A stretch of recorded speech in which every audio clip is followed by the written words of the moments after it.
சமயம் ஜகத்குரு ஆதிசங்கரர் கேரளாவில் காலடின்ற கிராமத்தில் தான் பிறக்கிறார். நான் இருந்தாலும் அவர் ஒரு சமயம் சன்னியாசி ஆனது கங்கையில் வந்து ஆசிரமம் வச்சு தங்கிட்டு இருக்கோ. தன்னுடைய 14, 15, 17 வயசு இருக்கும் அவருக்கு. ஆசிரமம் வச்சா சின்ன பையன் பாலகன் தங்கிட்டு இருக்கார். அப்போ அவர் முஞ்சவர்த்தி எடுத்துட்டு எல்லா இடத்துல பகுதி பிச்சாந்தேன்னு சொல்லி பிச்சை எடுத்து சாப்பிடுவார்.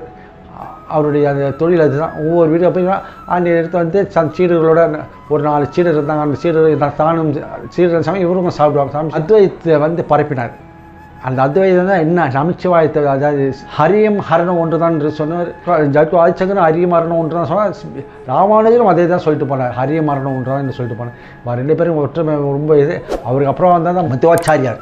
இப்படி இவர் ஒவ்வொரு வாட்டியும் போயிட்டு பிச்சை எடுத்து வாழ்ந்தார். இப்படி இருக்கும்போது ஒரு நாள் அவர் ஒரு அகராகத்து வழியாக போகும்போது ஒரு வீட்டில் ஒரு பகுதி பிச்சாந்திக்கிட்டு பிச்சை எடுக்கிறார். அப்போது அந்த வீட்டில் ஒரு ஏழை பிராமணர், அவரும் ஏதாவது வேலைக்கு போனால் உண்டு, இல்லைன்னா அவாத்துலேயே ஒன்றுமே இல்லை. பாவம் என்ன செய்வா, அவாத்தில் அரிசி பருப்பு எதுவுமே இல்லை. பாவம் ஒரே ஒரு நெல்லிக்காய் இருந்தது, அதை சாப்பிடலான்னு வச்சுருந்தா பாவம்.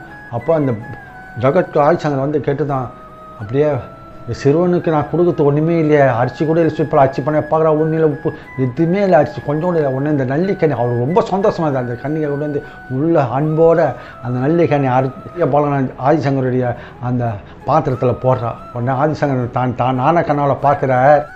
ஸோ இந்த அம்மாவுக்கு எவ்வளோ நல்ல மனசு, பார்த்தா ஒரு அரிசி கூட இல்லை, இருந்தாலும் இந்த நல்லிக்கண்ணி பாவம் அவ சாப்பிட்டு வச்சுருந்த இந்த நல்ல மனுஷையோட ஒரு அன்போடு வந்து என் பாத்திரத்தில் போகிறாள் சொல்லி ஜகத்குரு ஆதிசங்கர் தான் நானா கண்ணால் பார்க்குற பாத்திரம் மகாலட்சுமிகிட்ட வேண்டிக்கிறார். இதை மாதிரி ஏழைங்களா இந்த மாதிரி நல்ல மனசெல்லாம் ஏமா நீ சோதிக்கிற, இவாளுக்கும் ஐஸ்வர்யம் கொட்டுமா சொல்லி ஒரு ஸ்லோகம் ஒன்று படிக்கிறார். அந்த ஸ்லோகம் தான் கனகர ஸ்தோத்திரம். அங்கம் ஹரே புலகபூஷணமாசிராந்தி பிரிங்காங்னேவா முகலா பிரணம் தமாலம் அங்கி இருதாகில விபூதிரபாங்கலீல மாங்கியல் யதாஸ்து மம மங்கள தேவதாயா. இந்த ஸ்லோகத்தை யார் ஒரு டெய்லி சொன்னாலும் சரி, இல்லை வெள்ளி செவ்வாய்க்கிழமையில் டெய்லி 2 வேளையும் சொன்னாலும் அவன் வீட்டில் தரித்திரனா நீங்கள் ஐஸ்வர்யம் கொட்டும் மகாலட்சுமி. அந்த ஸ்லோகத்தை அவர் சொல்லி முடிச்சோடனே அந்த குடிச்ச அந்த அம்மா வீட்டில் அந்த குடிச்ச பொத்துன்னு பொன் காசுகள் விழுந்தது.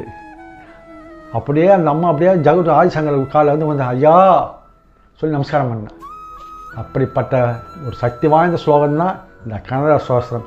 இதை நீங்கள் டெய்லி சொன்னாலும் உங்கள் வீட்டில் தரித்திரமே வராது, எப்போவுமே ஐஸ்வர்யம் உண்டாகும், ரொம்ப நல்லா இருப்பீங்க. என்ன நேயர்களே, இந்த கதை உங்களுக்கு பிடித்திருந்தால் லைக் பண்ணுங்கள். அது மாதிரி என் சேனலை சப்ஸ்கிரைப் பண்ணுங்கள். நன்றி, வணக்கம்.